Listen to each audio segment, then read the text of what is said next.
Paul Mary Pugh on speaker.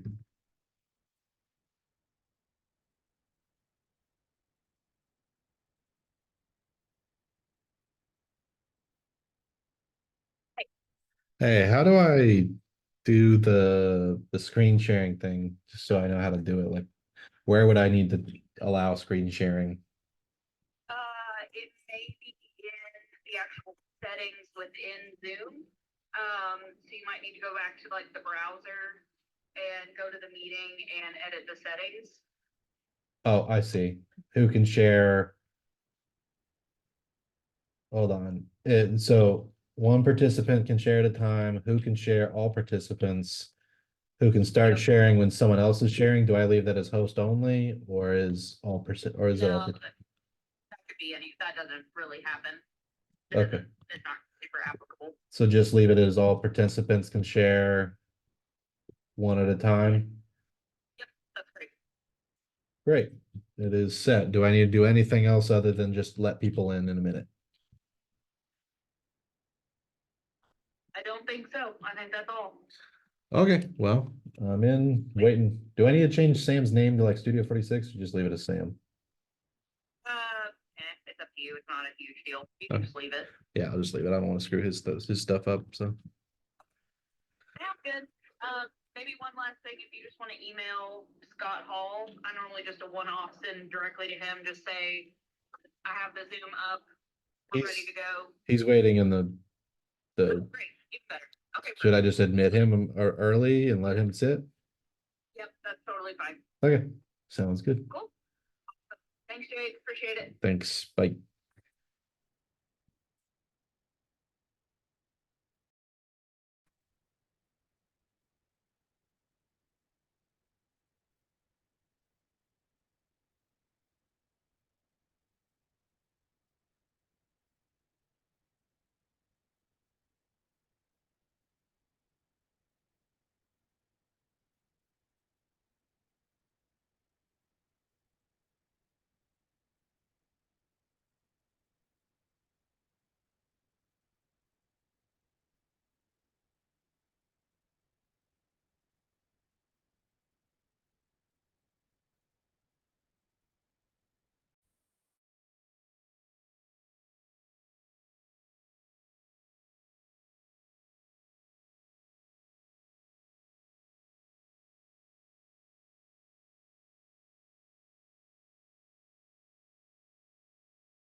He's saying, can you see the general discussion now? Yes, sir. Thank you, sir.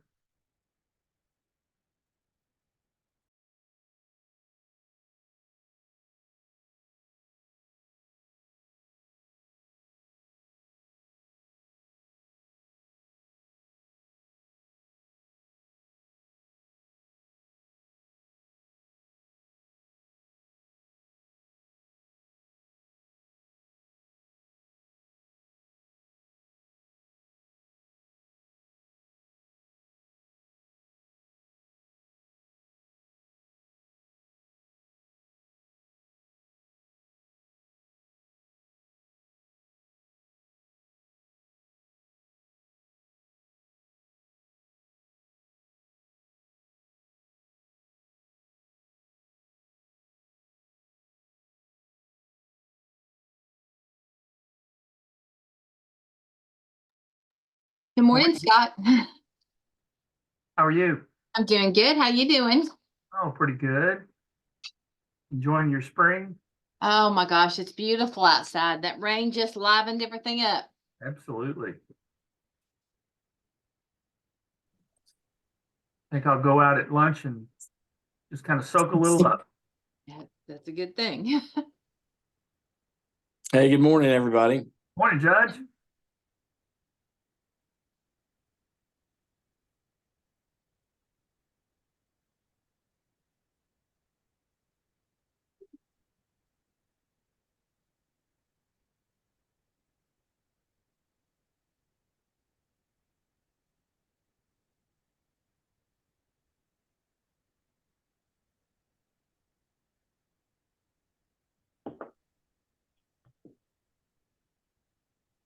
Morning, John.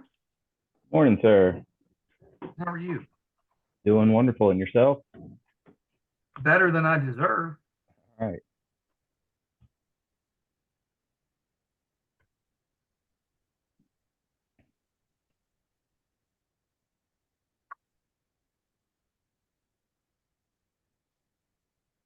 John, Yes, sir. hey, I'm Joe Pat. Just wanted to say congratulations and glad to have you in the role that we have you in. Oh, well, thank you. Glad to be in this role, Look forward to working with you. as do I. I don't care what Scott said about you. I think you'll be okay. Don't believe any of it. Yes, they approved your promotion over my objection. Yes. All right. Much appreciated. Yes.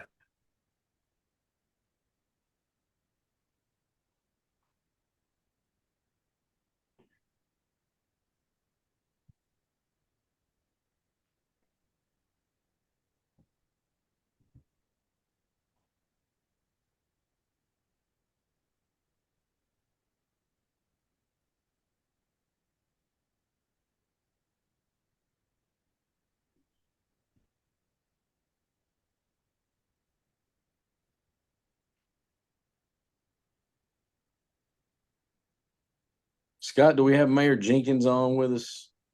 I do Yeah. not see him. No, not yet.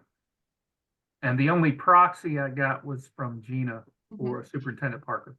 Yeah, I heard Gina's voice. I knew Mhm. that she was here in lieu of the super. Yeah, he's out solving or delivering world peace or something. I don't know what he's doing.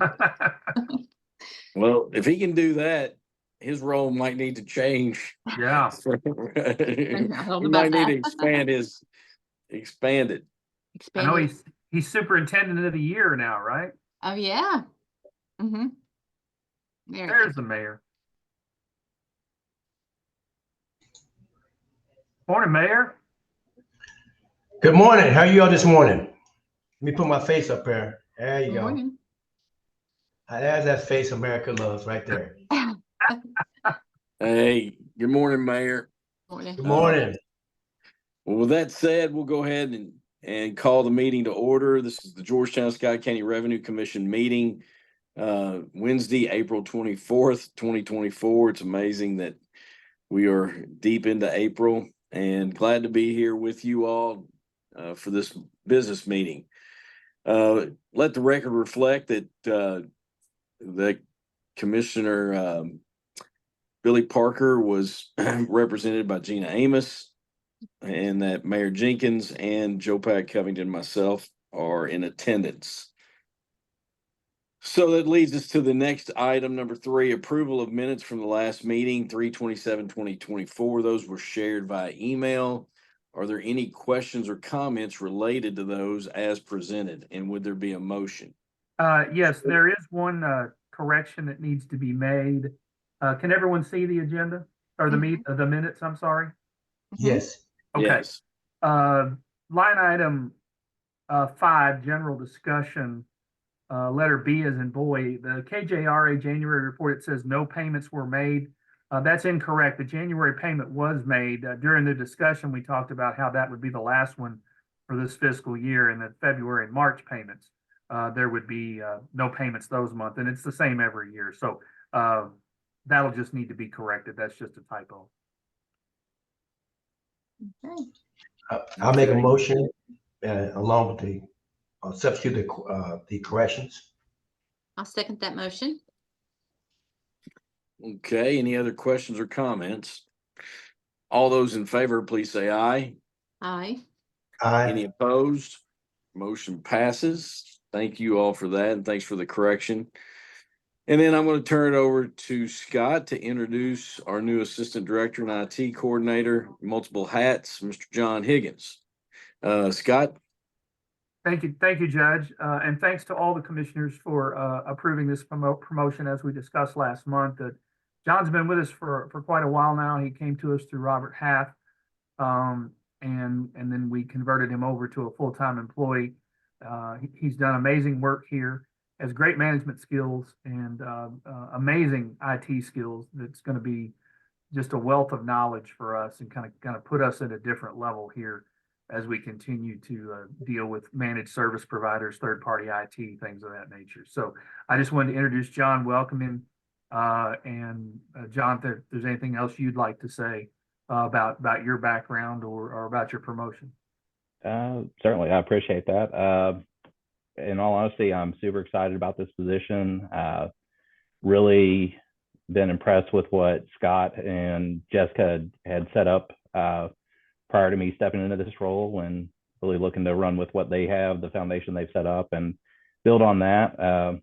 Hoping to kind of accelerate some of the things we're doing, make the analyst jobs a little bit easier so they can focus on actually closing that tax gap, and just try and make this as successful as possible. It sounds great, and we're glad to have you and look forward to working with you. Mayor and Gina, do y'all have any other comments? No, not at all. Glad to be that you're here. Glad to be here. Thank you. Well, we will move on to number 5, Scott, with general discussion. Thank you, Judge. So the first item here is the Cabinet for Economic Development report. There were no new projects approved. This is the same. I ran this April 18th, but you can see the last 2 we discussed last month from February are the only 2 new projects. No wage credit involved in those. Those are just training grants in aid for consortiums that provide training. There's quite a few of these consortiums locally, and they really do good work, but no effect to revenue. So I just wanted to share that item with you. And then, as we mentioned in the discussion of the meeting minutes, in February, there was no payment. We get this instead of a reimbursement summary. You can see for February and March, what happens is this employer reaches the annual cap in the 10th month of their fiscal year, which ended March 31st. So there will be no reimbursement payments for the financial inducement or the incentive for February and March. The April payroll that we're in the middle of, or we're near the end of this month on, we will make the April payment in May once we get the paperwork from this particular employer. But February and March, as is usually the case, no payments there. So any questions on either of those items? Not for mine. No. All right, hearing none, we'll move on to the third bullet point. We did have our rescheduled in-person meeting with Bourbon County. John and I sat in. It was Judge Williams, the county judge executive, the assistant deputy county judge, Dina Minga, also the HR director, and I apologize, I cannot remember her name, and then the tax administrator, Cindy Summer. It was a great meeting. It actually ran long, ran about an hour and a half. They had a lot of questions. I think we gave them some helpful hints that may be useful to them. I have subsequently had one phone call and several email exchanges back and forth with Cindy. So she's really kind of picking up on some of the things we're doing here and why we do it and the importance of doing it. John, you were in the meeting. Anything else I'm missing or you'd like to share? No, I thought it was a productive meeting. I felt like they gained a lot from what you were able to share with them as far as what we've been doing. It seemed like it was very much a we'll just take what we can get process for them at the time, and they're looking to turn that around and see what they can do to get everybody in compliance as much as possible. Yeah. And Judge Covington, I know Judge Williams is a friend of yours. He was very appreciative. They were all very appreciative at the time and offered, and I offered to continue, of course, helping them as they have questions moving forward. Well, I appreciate your generosity with your time and willingness to help a neighbor, and they are good friends. So I appreciate it very much. So the next item here is the individual compliance efforts. So for the month of March, our compliance efforts, now this is included in the what we deposited in the bank, but these are individual compliance efforts. This is compliance efforts. This is not just processing the mail and putting it in. These are taxpayers that we have to pursue through our efforts. You can see here, Tammy, our senior auditor, collected almost $17,000. 76% of that is net profit. John, as in his role as compliance analyst, was $28,800, and 67% of that was also net profit. Denny collected $21,900. Over half of that, 54%, was payroll withholdings. And Jessica, in her last month with us, also collected another $28,500, and 78% of that was payroll dollars. So another good almost $100,000 additional collected just through the efforts of our individual team members. Any questions on that data for March? Solid work. Yes, it is. Absolutely great efforts by our team. Okay, so now we'll move on to the monthly collections for March. As we've had some email exchanges in the past month, we are way up over $2.5 million in aggregate collections for the month of March. We would have been up anyway, but we did have a large, as I mentioned in prior emails, $1.9 million net profit estimated payment. That's pretty unusual. We don't have those. I mean, businesses make those payments frequently, but nothing usually in the millions of dollars from one particular company here. You can see the city's was up overall 63%, over $1 million. The county was up almost 59%, over $1.5 million, and the school board was up 95.99%, over $500,000 just in the month of March. So it was a very, very good month. Any questions on those monthly collections for March year over year? Just very thankful for the data and very helpful in trying to forecast for next year's budget. Yes. And I'm going to meet with Michelle on Friday. She had some additional questions, revenue questions as well, Judge. So she and I have a 10 o'clock Friday morning to go through some more detail. Thank you. So we will move on to the quarterly collection stats. This shows where we are as of the end of March. You can see there, as I just shared with you, it was a big month. That put us at $3.7 million up for the third quarter over the last year's quarter where we were at this time. And as we sit right now, as of the end of March, we are $9.5 million over this same period last year. That is an increase of 3.9 million in total collections for the city, 3.8 for the county, and 1.8 for the school board. John he let me pick his brain on these spreadsheets here. I think we've got these distributions, and maybe Gina and Michelle and Stacy can check me on these, but what we've distributed to you so far is 4.2 million for the city, 4 million for the county, and 1.8 million for the school board. I added these blue numbers at the bottom just as a reference point that this is just a one-time thing this month because of the large estimated net profit tax payment of $1.9 million. Even without that, we would have still been up 7.6 million over last year. Without that, the city still would have been up 3.2, the county would have still been up 3 million, and the school board 1.4. And it was an even 1.9 million. So the splits, which we just do a 40-40-20, we won't know what the actual splits are until they file the return. This is just an estimated net profit payment. We're 760, 760, and 380, hundreds of thousands of dollars. So anyway, just a few reference points there with you. But if this trend continues through the fourth quarter of what we've seen, a $3.4 million increase the first quarter, 2.4 million the second, and now a 3.7 for the third quarter, it's very likely we will exceed $60 million in aggregate collections this year, another record. So we're sitting in a good spot right now. Good. I'm knocking on wood and thanking the good Lord. So, I know all the jurisdictions can probably use the additional funds. Oh, yeah. That's maybe the understatement of the year. Any question on the quarterly stats?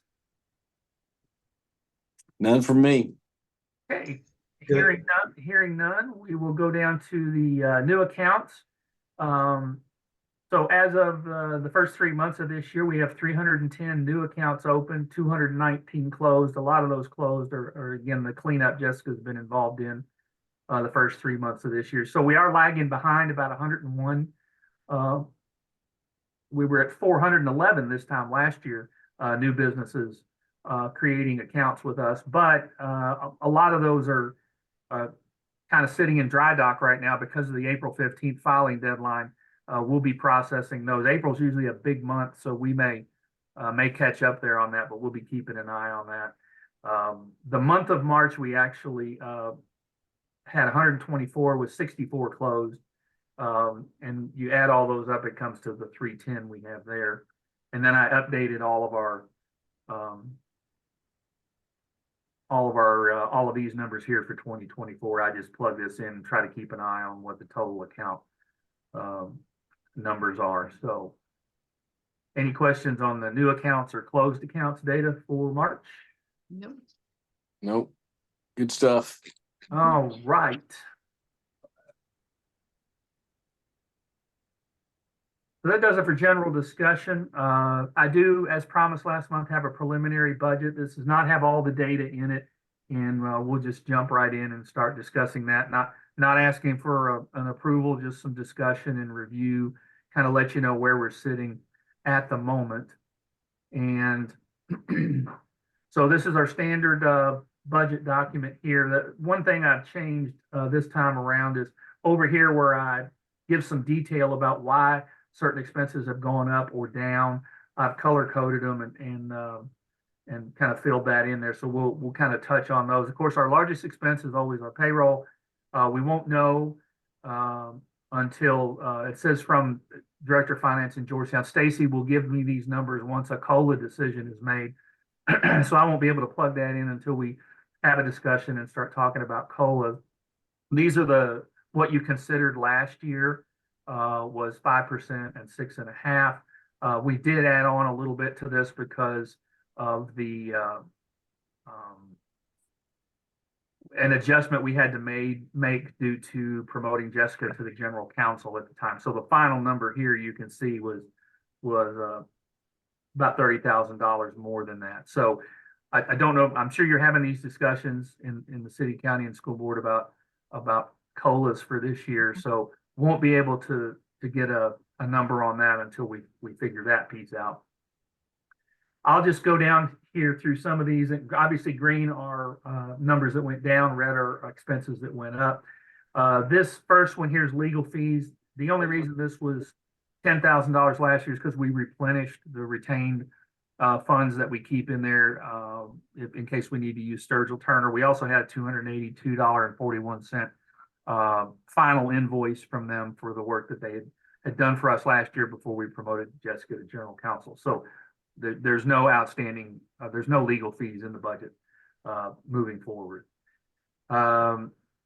Professional fees, this did go up. Usually the annual audit goes up $1,000 or $2 every year. So I'm anticipating that, although we don't have an engagement letter yet from them. And the monthly bank refunds, when I did them, either the last budget or the mid-year budget adjustment, I think I had budgeted 300 and it's really more like 375. It fluctuates month over month, but it's averaging about 375. So that's why that one went up. Temporary help, as I mentioned last month, we've added a file clerk from Robert Happ, who's done an amazing job. We've even started digitizing some of our tax documents that are coming in, which is a very exciting step for us. So we've got her on an open-ended basis as long as we need her. And she was, boy, that extra set of hands was amazing during April 15th to have her in. So that accounts for that number. Risk management, this went down a little bit. We had boosted it up a little last year. We had some physical security upgrades. Remember, we put 2 cameras in and did some updates in the server room. Most of those were covered with one-time deposits, but the overall monthly moving forward was a drop of about $400 a month. Office supplies, all I can say here is inflation. Nothing's going down. Everything we buy is going up.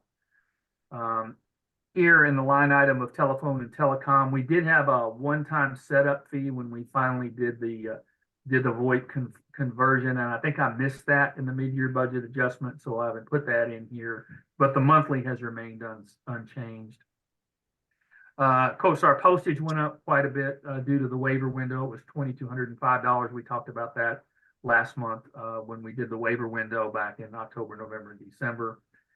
Our P.O. box rent went up $12 a year. We have signed a new lease on a Canon commercial scanner. This is going to revolutionize and really propel us in terms of digitizing a lot of our documents. It was very inexpensive. I thought it would be much higher. It was only $173 a month. We got it through Canon, which is all of our copiers, networked copiers and everything are Canon. That's because our customer, our vendor on that is Bluegrass Office Systems out of Lexington. We've been very pleased with them. They found us a scanner. John and I and some of our team were on a demo with Canon going over it, and we're pretty excited about not only the hardware but the software capabilities. John, you want to add anything on that? Certainly, yeah. This is something I'm really looking forward to with this scanner coming in. We'll be able to eventually just automatically scan and digitize what we receive, get it into our filing system fairly easy. We can eliminate a lot of the paper we're keeping on hand, and also it gives us the opportunity to automate some of the processes we're doing as well, as far as our withholdings that we receive and getting those payments recorded without having to have an analyst actually manually enter all that information in. Yeah, so that's an exciting move for us. The next line item, I'm sorry, was there a question? Yes, sir. And that's through Bluegrass Office Systems. Yes, sir. Yeah, Okay. they've always been our vendor for copiers. We have 3 copiers that are all networked. One of them also is fax. They're kind of an all-in-one. The one we have up front is the largest. It's kind of a high speed. And we just asked them, we said, this is what we're looking for in a scanner. And they found us a model. And it's on back order, which is good because we're too busy to set it up right now. But it's one of their more popular scanners, and we're pretty excited about it. It's a commercial grade. It can do 50,000 pages a day. Oh, Lord, yeah. Lord. Yeah. Mm-hmm. Yeah. And that will come in very handy when we're trying to get these 39 file cabinets out of here and get all this stuff digitized. So, but yeah, I was expecting it to be much higher. When the lease quote came in at $173 a month, I thought, wow, I didn't think anything was that cheap anymore. Any more questions about the lease or the maintenance agreements? None from me. All right,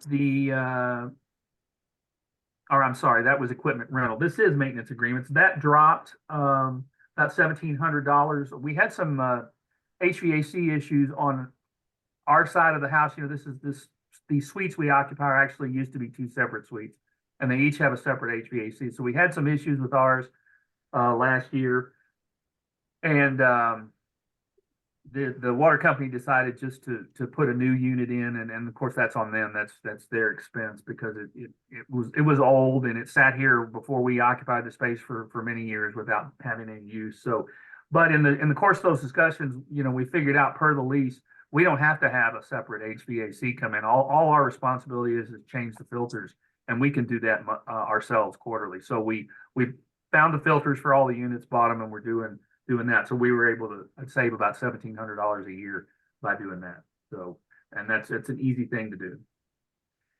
The next item here is dues. The COLA membership annual went up $50. The next thing here is our internet access fees. It didn't go up or down. It's staying the same, but just as a information only point, I wanted to let you know that QX.net, the provider who we were very pleased with for the years that we had them, they were bought by Earthlink. And so far, no price increases, no service changes. Everything seems to be fine. So fingers crossed on that, because you never know when things like that happen. We boosted up the computer and computer equipment quite a bit this time. Some of the chairs that we bought in 2021 have already had to be replaced. The hydraulics don't work in them. They don't raise up or down. The armrests are falling apart. So and we just bought them in 2021, so that's a shame. But we did have to replace some chairs. When we select a new general counsel, they'll have to have a desk and a chair. We also had to replace 3 of our all-in-one computers, which is what we use. We don't use desktops. We have 3 Dell all-in-one, so we had to replace those. And we found a good price on those at Amazon. So that's why we boosted that number up. And also you'll see this number, this 7360 down here below the budget line. And this is just something our auditors requested. Because that furniture and the computer hardware, those are capital expenses that'll be depreciated. So we separate that out for information only purposes. So you'll see this number. It's not in the budget twice. That's outside of the budget. Let's see. These numbers did not change, but just information only. The COLA conference this year will be up in Campbell County in Northern Kentucky. So some of us will be going to that. Haven't decided yet who. We don't have the final agenda of what days or whatever. I'll have to be there all 3 days. And then KLC's in Lexington again. So no travel costs or anything associated with that. The next line item here, insurance non-employee. I just kept this the same for now. I need to get, since we switched over to KLC for a lot of our policies, and we don't yet know what the premium is going to be on the cybersecurity policy. I have some more research to do on this. Of course, you approved late last year, I think it was December, for what used to be called D&O. Now they call it public officials, you know, the insurance for us, the additional premium on that. So I'm still working on that. That's a work in progress. This next item, outside computer services, this is largely KLC Quick Pay. We already paid through a separate deposit the initial fee when we signed up with them last fall, but that'll be coming due again in this fiscal year, the $65.88. So I went ahead and put that in the budget as well. The janitorial dropped a little bit over last year, and another reason this was so high in the prior year was because we also had in there the drop box that we installed last year, the concrete pad pouring and the purchase of that and the lettering and everything. So that dropped a little bit. Our enterprise lease payment here on our fleet vehicle, it's a 2018, so the 5-year lease is up. So we went from almost $600 a month to about $77 a month, which is just the maintenance cost per the agreement for oil changes, things of that nature they take care of. So that dropped significantly. So that's probably one of the biggest line items there. We've saved about $5,000 a year because we're no longer paying the biggest chunk of that lease payment through enterprise. The only thing I have here is volatile fuel prices. It's up. I know it just went up quite a bit a couple of days ago. These fuel prices are up and down. Luckily, we don't have a whole fleet of vehicles. We just have one, but that did drop a little bit. And this was so high last time, the repairs on the vehicle, because we had to buy a set of tires. It was time to get a set of tires, so we did that. So now we're just back to normal repairs that are not covered by the maintenance fees that we pay to Enterprise. And that's kind of where we sit right now. So other than some of the insurance information that I need to get and whatever decision on COLA, let me do that research. And then I don't know if you all want to talk about what we're looking at for COLAs here this year. That's about the only thing I'm waiting at this point to plug in, other than to go back and rerun the numbers, make sure I haven't miscalculated anything. I appreciate the details. I can share that, I think we're going to be looking between 3% and 4% is what's been floating around as possibilities for the fiscal court to consider. Of course, we've not nailed anything down, but Jeff Mudrack is recommending that. It'd probably be closer to 4 once it's all washed out. And we're working on our end too. I'm thinking somewhere between the 4 range, somewhere in there, maybe a little bit. But we have our comp study that we had done, and we're looking at that and see, making sure that our salaries are competitive and that, at market, and so making it where if somebody wants to come to Georgetown to work, it's the salary that we're offering is appealing. So, but Stacy will get those to you, Scott, as soon as possible. Once we get that, we hope to have something done within the next week or so. Okay. Okay. Thank you, sir. And Thank Gina, you. I know on the school board side, it's kind of a different animal. Yeah, it's kind of a different animal right now. Ours hasn't been approved yet by our board. We're hoping to take it next month. So Billy should have some more information next month for you. Okay. Yeah, it's only April, so we've got plenty of time, but I did want to go ahead and get the preliminary together and kind of get a sense of where we are. So, and then these blue squares here, this is just the sum. So this tells what the what the total budget is now with the numbers we have, and then that mirrors up here, and then these cells just calculate 40, 40, 20. So as we add the numbers in, this number will grow, which will then be mirrored up here and then be split 40, 40, 20 to see what everyone's contribution is going to be for this fiscal year 25. So, and again, I've updated all the footnotes over here on the second tab for this budget. Some of the individual numbers, if you want to look through that, how I came up with those totals. A lot of them have multiple things in there, like, the maintenance agreements, things of that nature. And then, like I said, we've got this, whenever you're ready, we can plug in the numbers here and see where we may sit on that. So that's all I really have in the budget at this juncture. If you want to just, again, no action required. I did just want to present it and give everybody a sense of where we are. Much appreciated. Makes it easy as we move forward. Next regularly scheduled meeting, Wednesday, May 22nd, 2024. I've got that in my calendar. Any other comments or questions about that? Yes, there are 5 Wednesdays in May. That's why seems like we're a little earlier than normal. The 1st of May is a Wednesday also. So that's why it's the 22nd. Gotcha. And then if there's no other questions there, anything else, and we could move to adjourn.